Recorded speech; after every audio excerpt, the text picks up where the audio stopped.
If the sky is suddenly covered with clouds and it begins to rain cats and dogs, we hurry to get under cover. Even in summer, it's not very pleasant to get soaked to the skin. And when the bad weather has passed, it slips our minds and we think not about it happening again. But what if precipitation, rain, really did disappear from our lives forever?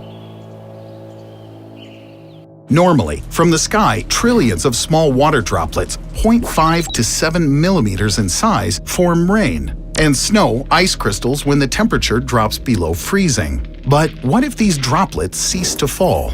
At first glance, it would seem there's nothing to worry about, but in fact, the absence of rain will lead to global catastrophe. If precipitation halts altogether, one of the central processes occurring in nature will be disrupted. That is, a continuous water cycle. Moisture evaporates from the surface of the seas and oceans and migrates up into the atmosphere. Once there, the vapor condenses, collects into clouds, and returns to the ground as rain or snow. The total amount of this vital liquid generally remains unchanged, but its composition changes radically. Salt water evaporates from the surface of the seas and oceans, and from the atmosphere it returns fresh and purified from harmful contaminants.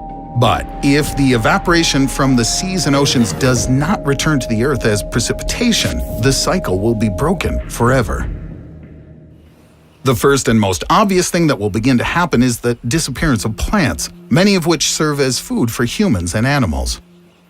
First, such heavy water drinkers as silk grass will perish. Without moisture, they'll not last a week. Drought-resistant species, for example, the festuca, will last several times longer, but they too will suffer the same eventual fate as the silk grass. And because of the increasing dryness of the soil, all plants will be prevented from reproducing. Luckier will be vegetables and crops. People will have to water them to provide themselves with food. For irrigation, salt water from our seas and oceans can be desalted, conserving fresh water. Modern technologies offer numerous low-cost and simple methods for doing this, for example, using distillation or electrodialysis. But water is not endless. Every year, about 577,060 cubic meters evaporates. Even if people weren't to use water at all, then without rain, water would disappear within roughly 2,500 years. And if we were to use water, as we obviously would, then it would all disappear that much faster. And as the reservoirs dry up, of course, their inhabitants will die. When all the plants disappear, an important food chain is disrupted, and the herbivores that we rely on for meat. If we add to this the general shortage of water, it's unlikely that they will survive under such conditions. After them, predators will be the next to fall, as they will have no more herbivores to eat. And after that, it will become much more difficult for people to provide themselves with food. In addition to food problems for humans, the absence of plant cover will lead to diabolical changes in the Earth's atmosphere. During photosynthesis in plants, oxygen is released, an important component of the air we breathe. If we imagine that photosynthesis ceases to occur, the remaining oxygen will only last for about 2,000 more years. Additionally, tree leaves and tall grasses create a soft, moist microclimate, protecting the planet from withering winds and the scorching rays of the sun. Without these protectors, temperatures will begin to rise alarmingly quickly. According to some estimates, temperatures could increase annually by as much as 36 degrees Celsius. This, in turn, will accelerate the process of evaporation. Under such conditions, problems regarding hygiene will become exceedingly acute. The lack of available water could cause the spread of a variety of diseases, and it will be difficult to treat these diseases as the shortage of water will make the production of medicines nearly impossible. And we shouldn't forget that without water, the average person can live little longer than 3 days. The draining of the Earth's water reservoirs will also lead to difficulties in obtaining, as unexpectedly as it may sound, electricity. Without water, the turbines of hydroelectric plants are doomed to be stilled forever, and nuclear power reactors will have nothing to cool them. Due to the widespread shortage of electricity, many factories will cease to function, and telephone and satellite communication may well disappear. In addition, problems with heating will commence, and the streets of our cities will drown in darkness at night. Thus, the disappearance of the rains will soon become fatal for all mankind, turning the planet into a lifeless desert. Is it possible to solve this problem? Theoretically, probably yes. Water can be obtained by chemical means for hygiene, food, agricultural needs, and drinking.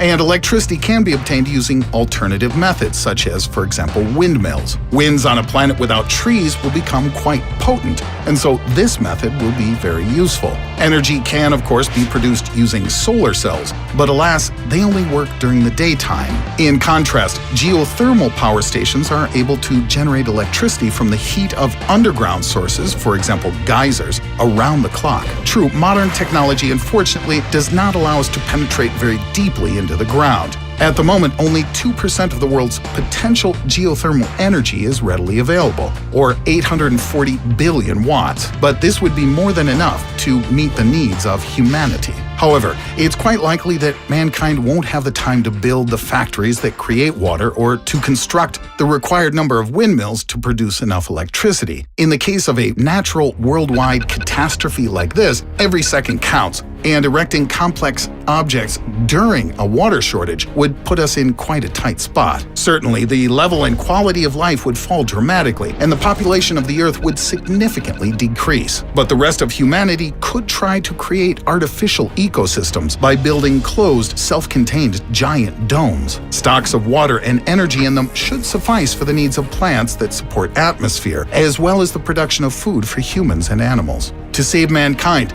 underground cities may be of assistance. Under the ground, there's a fairly comfortable, constant temperature and no tornadoes, squalls, or dust storms. But if people don't have time to build capsules or underground sanctuaries, they are unlikely to survive for long on the hot, dehydrated surface of the planet. And yet, even in this case, life in our world will not end. It's likely that microbes and bacteria, which scientists call extremophiles, will survive. These hardy creatures are able to adapt to the unbearable heat and lack of sunlight and water, and some of them can even survive and reproduce while being fed only with a steady diet of carbon dioxide. But whether they can evolve into intelligent beings, it's impossible to predict. So what's the deal with all this dystopian fantasy, you may ask? Well, we haven't modeled this theoretical situation just for fun. This is an excellent occasion to raise awareness of important global problems we face in the 21st century. We cannot magically violate the water cycle in nature, as we've surmised here, but deforestation, increasing atmospheric carbon dioxide concentrations, increasing particulate matter in the atmosphere, as well as the contamination of water bodies are all leading to malfunctions or one day to the destruction of the cycle. As a result, irreversible ecological changes are taking place on the planet. An example is the Curonian Spit, located in the Kaliningrad region.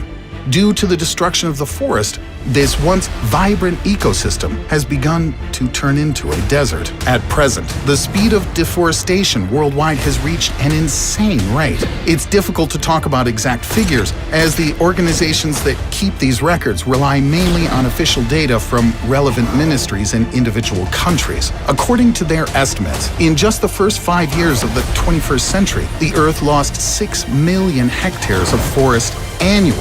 This is not even considering the fact that, for example, in Peru and Bolivia, about 80% of logging is illegal, and in Colombia, 42%. There are also large gaps in the data for the Amazon and Brazil. The only thing that's clear for certain, deforestation around the globe is happening much faster than official sources report. If we do nothing, there will be trouble. One future catastrophe awaits us regarding drinking water, without which we simply cannot survive. Annually, each inhabitant of the Earth uses about 750 square meters of fresh water. According to scientists, by 2050, this figure will be halved, meaning that up to 80% of the countries of the world will be suffering from a shortage of fresh water. Forecasts indicate that in Africa alone by 2020, due to climate change, between 75 and 250 million people will be experiencing severe water shortages. And by 2030, almost 5 billion people will be living without satisfactory water treatment,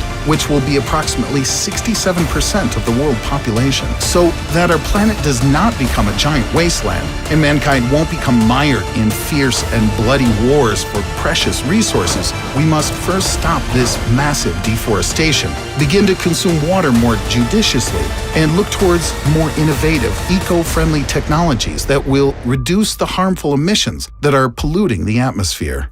we need to entirely reconsider our role in this ecosystem. At the moment, we are behaving like parasites. Thanks for watching. Write your comments in the space below and give a thumbs up if you agree.